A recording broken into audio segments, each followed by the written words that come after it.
Môre dames, kom sit en alles. Ek vind nie graag ouer lyk as wat ek is nie.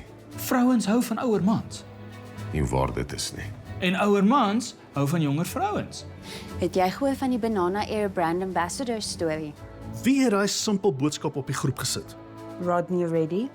Ek sal vir hom so hard klap sy kuite sal bars. Weet jy wat word jy agter jou oor genoem? Banana Air Barbie. Mis-eating disorder.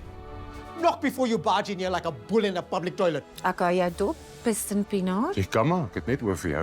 En? En wat? Hulle sê mos, 'n dronkman sê wat 'n nigter man dink. Is your divorce signed and sealed? Uiteindelik. En ja, ek het sleg tweede gekom. Barbie Benardi, Face of Banana Air. Van wanneer af is 'n oproep van 'n tydskrif belangriker as 'n flight briefing, meneer Reddy? We have created a monster.